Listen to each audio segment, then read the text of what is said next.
Welcome to the 2 Million Minutes podcast, how to make the most of your 4 years in college.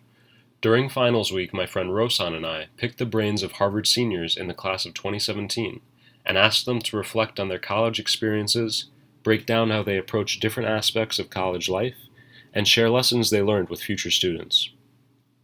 This episode, we talked to Mariel Klein, president of the Harvard student newspaper, The Crimson, in 2016. She talks about what it was like to manage a student organization of over 500 student members, as well as her experience as a beat reporter where she listened to some outlandish phone calls to Harvard's police department and covered student protests such as Divest Harvard. We hope you enjoy the episode. Here is Mariel Klein. So, Mariel, thank you so much for coming on the podcast. Yeah, thank you for having me.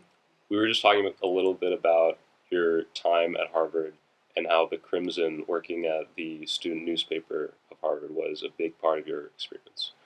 Could you talk us through a little bit about how you got started at the Crimson, why you got started, and what it turned into?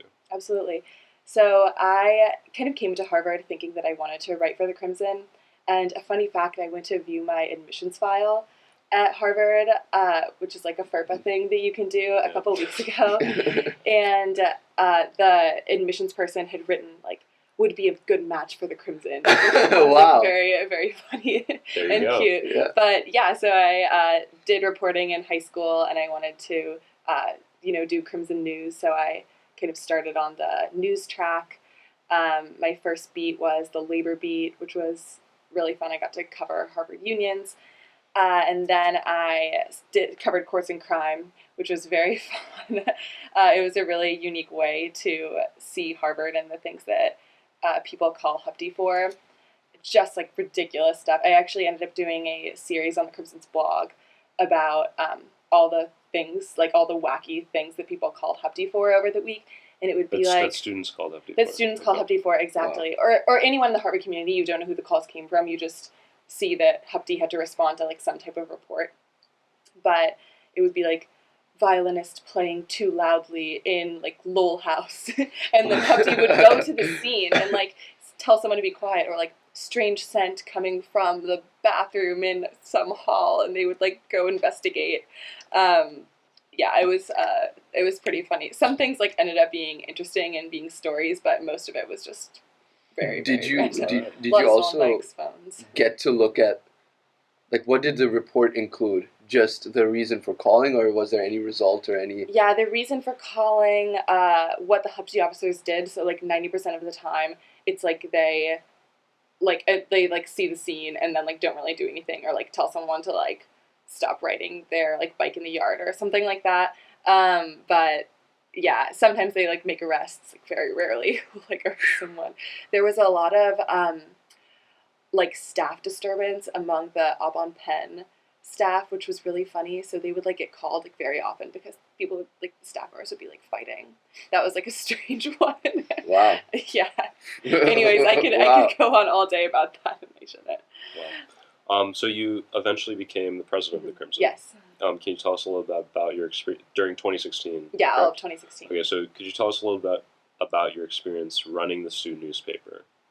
Yeah, it's a huge organization. I think people don't understand all of the different parts of the Crimson. There are almost 500 people who are on the Crimson, which is insane. Yeah. And there are so many different moving parts in creating a daily newspaper, because you don't just have the news side, which is what I focused on during my time before the president, but you have photographers and designers and people who are coding for the website and people working on the business. Trying to work all those moving parts together was my job.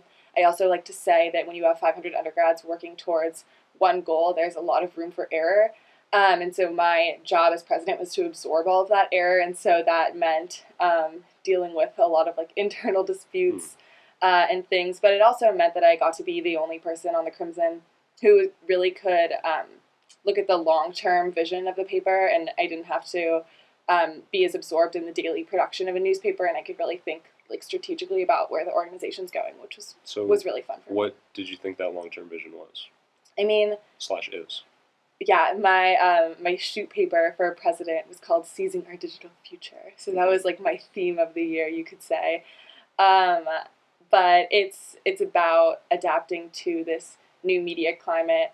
I think it's pretty clear now that journalism is in a really tough place, and that doesn't just impact national newspapers or local newspapers. We're also experiencing the same disruption in college newspapers. So trying to figure out how we can adapt to new online, use different online features and really see growth in readership online while also trying to sustain that from the business end, because advertising dollars are going from print newspaper, which is a lot more lucrative, to online, which is less lucrative. So just trying to deal with a lot of moving parts and think about where the Crimson should be. So that's interesting, because that's something that national newspapers struggle with consistently. So as an undergrad trying to solve that problem, what kinds of things did you look at? I looked at a lot of national newspapers to see kind of what they were doing. A lot of newspapers obviously are trying to deal with the monetization problem in different ways. So if you look at the New York Times, they have a subscription. Other newspapers are trying to get you to turn off your ad blocker so they can sell more ads. Yeah. There are a lot of different things that newspapers are doing. So I looked at a lot of those things. Not only on the business end, but also on the content end. We got a lot of inspiration from other newspapers about new ways to, show content to our readers. So we did a really cool multimedia feature, an audio feature where you could see a picture of the Dean of the Culture, Keshkarana, and then hear his voice in the interview. Wow. So we tried to experiment, I think, with new storytelling methods, which is fun, challenging, because you're trying to get undergrads who are they go to Harvard, they're brilliant, but they're also so busy, and trying to coordinate that effort is tough, but it was really rewarding when it worked out. So where do you see the Crimson in 10 or 15 years? What's the future of the Crimson or news in general? What are your thoughts on that? Yeah, I mean, the future is online. I think people have been saying that for the last maybe even 10 years. I think we started our website in 2000. Oh, wow. But yeah, so that's where news is headed. I love a print newspaper. I'm a little bit of a print nostalgist, especially because I, created. we did 139 newspapers in 2016, which is pretty amazing. Yeah. But I mean, everyone's reading online, so I think the Crimson will have to continue to adapt in that era. We'll see how long the Crimson continues to print, but yeah, we won't stop printing before Yale. That's what we say. Oh yeah. All right. Well, look forward to that. So in managing the moving parts of the Crimson, and also being a student, how did you weigh those two things? How did you manage them? Mm-hmm. Yeah, I wouldn't say balance was a word I would use to describe it, because my life was very out of balance for a year. I probably spent about 80 hours a week working on the Crimson. Wow. Yeah, so I was in the newsroom from at minimum 3 p.m. to 3 a.m. and I would usually come in earlier. So it was a huge undertaking. And what did daily tasks look like? Just generally, what were your day-to-day responsibilities as president? Yeah, it changes every day. It's funny, the Crimson president not only does these long-term projects, which I always had a few of those up in the air, but I was also the HR department, the alumni relations person. Every time there was a problem with the building, I was the office manager. A lot of hats. Yeah, exactly. Wore a lot of hats. I would go to editorial board meetings and edit editorial content. I would edit a lot of news stories because I covered the president of Harvard also before I was president. So I would edit those reporters. Just did a lot of different things. So it changed every day. I pretty much every day there was also some sort of mini crisis or someone would come to my office and be like, Mariel, I have a problem.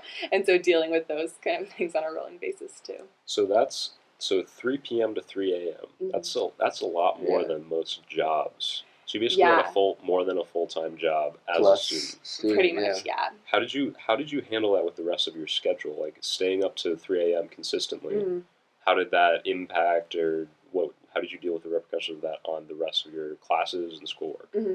I didn't sleep a lot. I think that among the top editors, because there was one person who was there, Meg Bernard, the managing editor.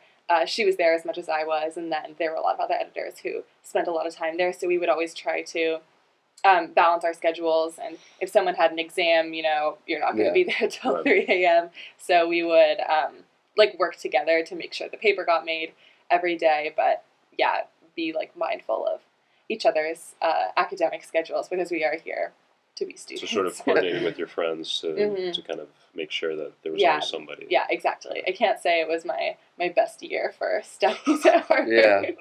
But I learned so much at the Crimson, and it was truly a transformative experience. If I can use that word with a straight face. Absolutely, please feel free. But yeah. So speaking of that, I was wondering if you could quickly touch on some of those lessons that you did learn. What do you feel like you got out of the Crimson, and what was the benefit to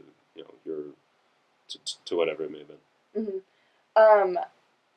I think the Crimson president job is really unique, because even internally in the Crimson, there's no path to the president. If you're the managing editor, you are probably one of the top news writers, and if you're the business manager, you are probably one of the top advertising managers. But the presidents come from all over the newspaper, and they there's no good training for managing 500 people on $1 million organization when you're 20. And so trying to figure out that whole thing, everyone kind of expected that I had all the answers, and I didn't. And so I was really lucky to have alums to lean on and other people to lean on for support. And I think that ended up being a big lesson, is to, when in doubt, ask, and lean on alums and people around you when you're having problems. When I had really tough personnel problems to deal with, I had a lot of people to go to and a lot of people who were supporting me. But yeah, I think I'm trying to think of what else.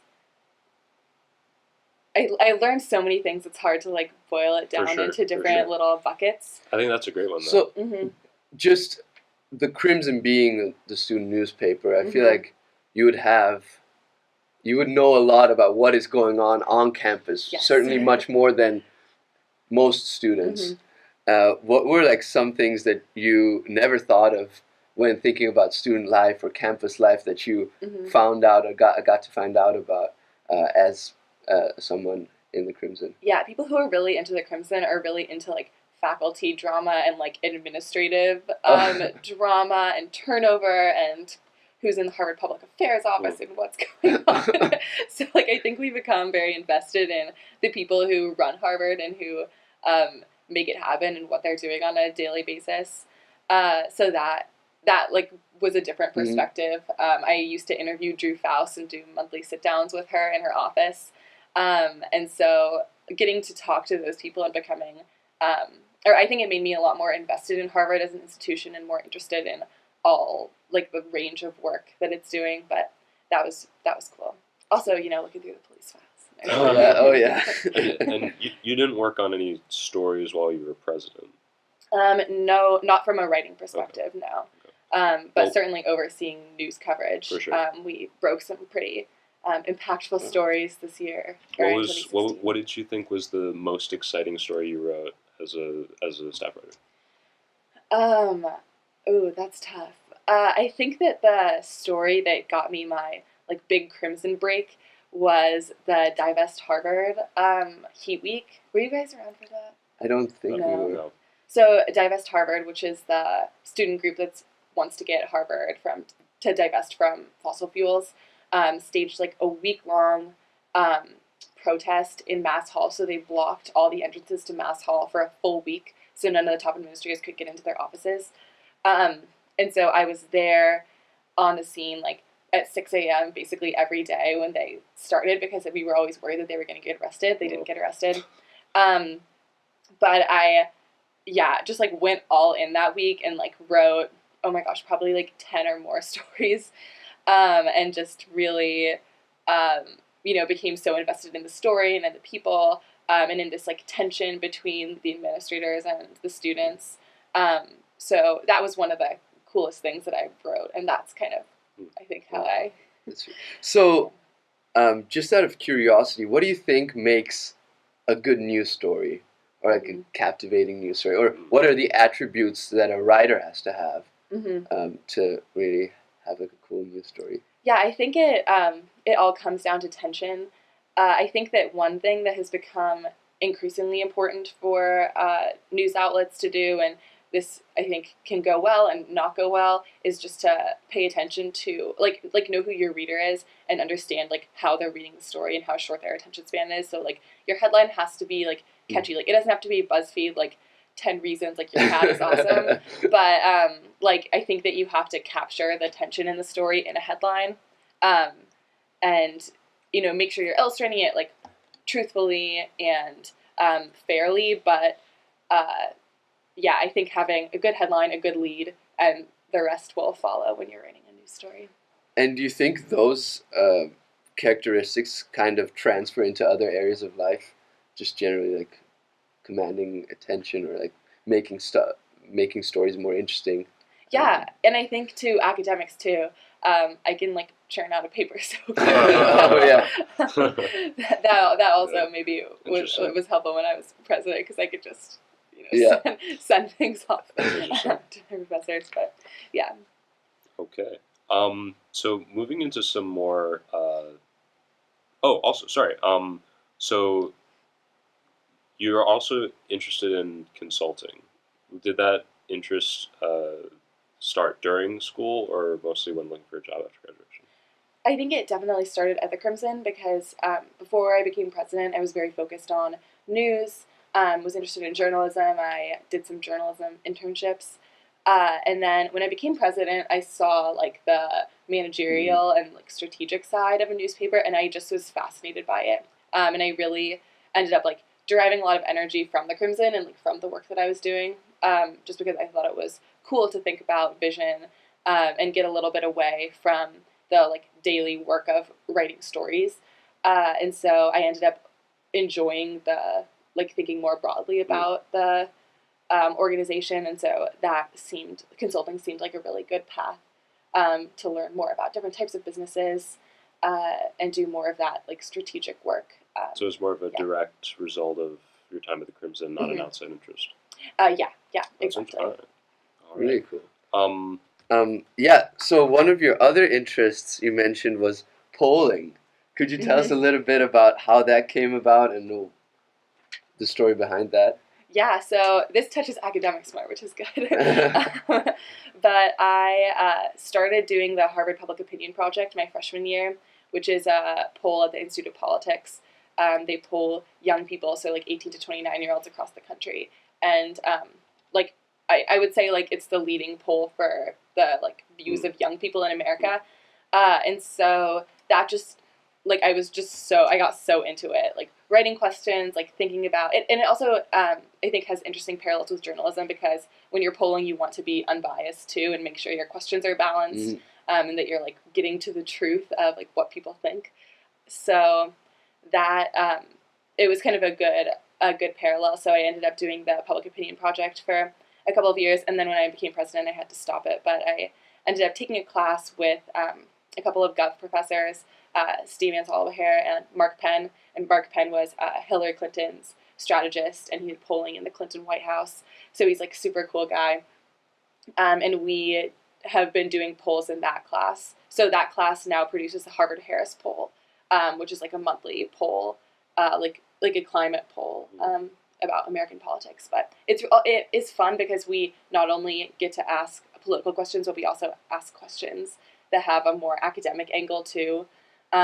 So like one area we've been looking at recently is like who are the elites in America and how do they either drive public opinion or are influenced by like the media. So like looking at the role of elites in America is just one example of kind of the academic work we're doing. Interesting. Transitioning a little bit into academics, I was wondering if we could ask you a few general questions about handling academics at Harvard, studying at Harvard. How did you schedule or organize your day? maybe before being president of the coaching. before Before you're staying up till 3 Crimson. a.m. every Yeah, day. exactly. I definitely am like a big proponent of waking up early. I'm even though I like stayed up till 3 a.m. like all the time. I like to get up early and get my day going. Because in college it can be so easy sometimes to like sit in bed until like noon if you have a 1 p.m. class. Oh, yeah. So I like very much tried to resist that. And yeah, I'm also a big proponent of like libraries and studying in the library. I just find if I am sitting in my room Versus studying, a cafe. yeah, versus a cafe, or yeah, because libraries are quieter and you don't have like the background music and like the sound of the espresso machine, which is like gets so old after a couple hours. But yeah, like a quiet place where there are like other people to like keep you accountable in a way. I don't know if you guys ever feel like that, but I feel like having other people around working makes me more compelled to work. But yeah, that I think has been one thing that I've learned about myself. Is studying my room leads to Netflix. So that's very true. What's your favorite study spot? Any secret places? Oh my gosh, I love Gutman Library.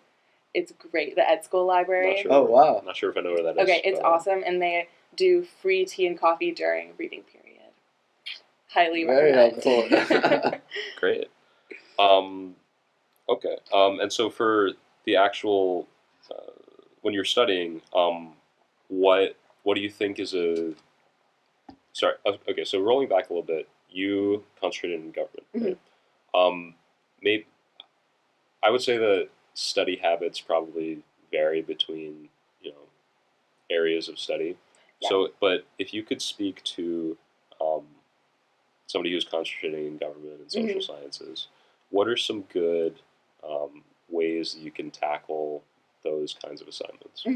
Yeah, so I think that my study habits evolved certainly over my first few years in particular, but studying government, most of the assignments are reading, so every week you're expected to just do your reading and then you have a couple papers or maybe an exam like throughout the class, but you don't have problem sets like you do if you're like a science concentrator. Right. So yeah, so when I first started doing these readings freshman year, I would like read the entire thing and take meticulous notes on like every page. And I was like really spent so much time reading, which like was great, but just unnecessary. Like I really overdid it with my note taking because when you have like 5 pages of notes on like a 20-page reading, it's not even helpful.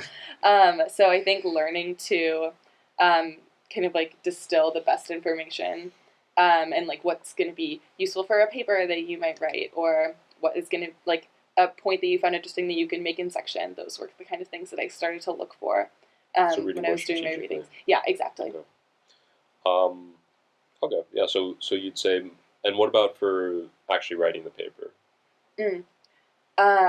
Office hours are the key to success. And yeah, I think they're very underutilized. But what kinds of purposes or questions would you ask during office hours? So I would like to come in with an outline, or at least like, yeah, something brief, like some topic area that I knew I wanted to discuss, and then just float ideas with your TF. They're often the one grading the paper, so I always think that they'll, at the very least, be more sympathetic to you if you talk about it with them first. Yeah. But I think that they can often like steer you in a direction that either like fits the prompt better, or like will make the essay easier to write, or just like a better essay. For sure. And so I have never regretted going to office hours to discuss a paper with a TF. Yeah, it seems to be a big reoccurring theme. Actually, I heard a lot of seniors stress the importance of office hours. Yeah, with your TF and your professor. Like the professors at Harvard are so cool, and their office hours are often empty, which is sad, but it's worth it to go. Underutilized resource. Yeah. What is one piece of advice that you would have for either rising sophomores or incoming freshmen? Like academic advice? Anything. I was giving advice to someone the other day. I think one really unique thing about Harvard, and perhaps this is something that I think because I ended up becoming so invested in extracurriculars, but if you talk to pretty much any given Harvard student, and you say, oh, what do you do outside of school? They'll probably list like 4 things that they're doing. It's kind of amazing how active people are outside the classroom, just because there are so many cool things to do with your time.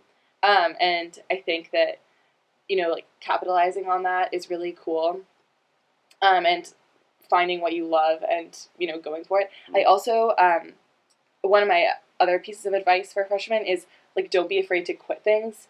Because I think that, like, in high school or something, I would, like, join a club and then be like, okay, now I have to be in this club for 4 years. But you just don't. And if you're, like, not super into something, like, I joined organizations freshman year, and, like, you just have to, like, have no regrets about quitting something, because if you don't love it, there's so many cool things to do at Harvard. Like, it's just not worth your time to, like, not be doing something that you really, really enjoy. So be very intentional with how you exactly devote your time, but don't be afraid to devote it. Right, exactly. All right, that sounds a great piece of advice. What did you think about Harvard before coming here, and how did that perspective change as you're leaving this place in a few weeks? I think getting into Harvard is a dream. I think no one expects that they are going to get in, and so when you do, it's just, like, so exciting. And you have such high hopes for it. I went to my Visitas, which was interrupted with the Boston Marathon bombing. That was, like, a very strange Visitas. Yeah. Okay. But I was here with my family, so I went to campus and, like, met some people. But it's just, what did I think of Harvard? I mean, like, I was obviously so excited to come, and, like, excited about everything that I could explore here. And I think, like, there are certainly, like, things about Harvard that I've been, like, disillusioned by over time. But like what? I mean, like, nothing's perfect, and sometimes you, like, disagree with something administrators do, or you you are not as in love with your classes as you hoped you would be. I think that that's, like, a common thing. And you're like, oh no, I wasted a class and I only get 32, and I'm sad. It's so true. But yeah, so, like, there are things around the edges, but overall, like, I really have just loved this place, and I think it's magical and wonderful. On the whole, I like, it's like a ridiculously ringing endorsement of Harvard. But, like, I really have just like, I could not have picked a better place to go to school. Sweet. That's awesome. Sweet. Sort of in a similar vein, thinking about your freshman year, what are some 2 parts? What is one of the best lessons you learned freshman year? And what is a lesson you learned what is something you learned freshman year that turned out to be wrong? Wow, you're getting deeper. The best. So I think there was, like, valuable. Right. So there was, like, one pivotal moment my freshman year. This is, like, a funny story that I don't know if I've really told, like, anyone. But I was, like, basically, when I was leaving for college, like, I've always been, like, an extrovert, but, when you're, like, in a new situation, it's, like, it's scary to, like, go up to people and start talking to people. And so I was talking to my mom about it before, and she was like, Mariel, you just need to be, like, your most, like, fun, happy, like, energetic, outgoing self when you go to college. I was like, okay, Mom, like, I can do it.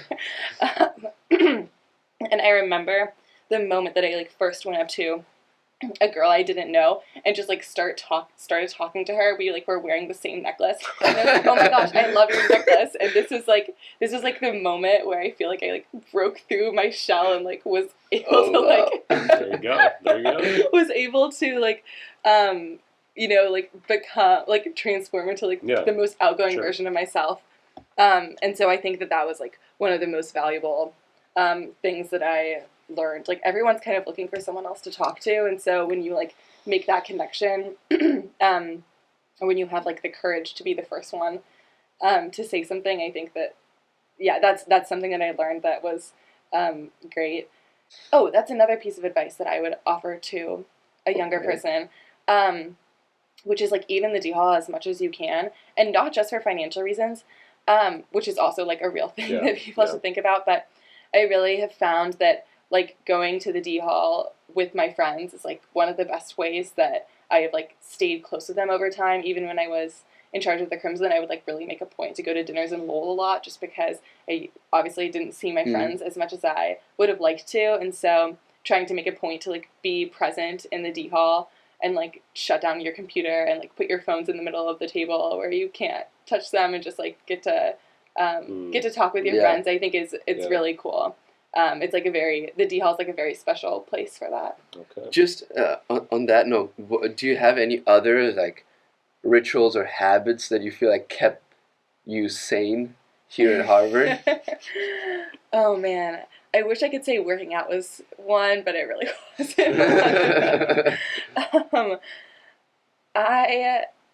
I mean, I am like addicted to Starbucks. That like getting my cappuccino in the morning is like very critical to my success, particularly at the Crimson. I would also I overutilized the Crimson vending machine and the Diet Coke in the vending machine. That was like another guilty pleasure of mine. It's kind of sad. Other rituals. Yeah, I can't say the D hall, like various caffeinated beverages. Sweet. Caffeine. Sweet. Fuels all of Harvard. Yeah. Well, Mariel, thank you so much for coming on the podcast, and I hope that people listening will learn some valuable stuff from this. Yeah, absolutely. Thank you for having me. It's been fun. Absolutely. Thanks a lot. And thank you guys for listening. Thanks for tuning in. All right. Sweet.